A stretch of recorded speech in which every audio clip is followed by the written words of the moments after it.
Part 2. You will hear a man talking about a Parliament building.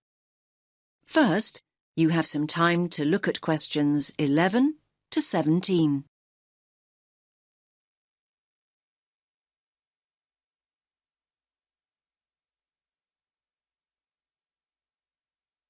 Listen carefully to the first part of the talk and answer questions 11 to 17. Good morning, everyone. Can you all see and hear me? Good.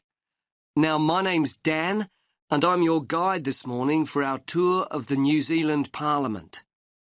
Now, we're standing in the executive wing of the Parliament complex.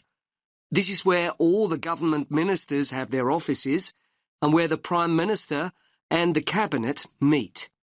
Now, most people here refer to this building as the Beehive, and no prizes for guessing why it's called the Beehive. That's right.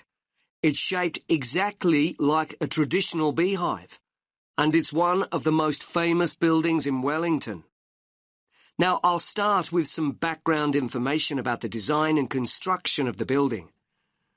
It may come as a surprise for you to learn that the architect wasn't a New Zealander. No. In fact, it was designed by a Scottish architect, Sir Basil Spence. He designed the concept for the building during a visit he made to our city in 1964. His idea was that all the offices and rooms would radiate from a central core. Now, the Beehive was built in stages over 10 years.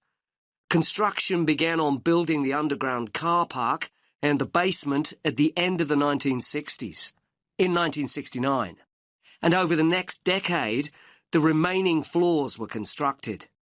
Yes, 1 decade later, in 1979, the first parliamentary offices moved in.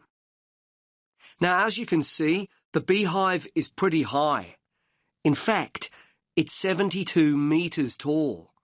It has 10 floors above ground and an additional 4 floors below. So that's a total of 14 floors altogether. That means there's plenty of space for the many facilities available to the members of Parliament and ministers to use. These include a small theatre and a television studio. Now, if you'd all just like to follow me, we can make our way inside the building itself.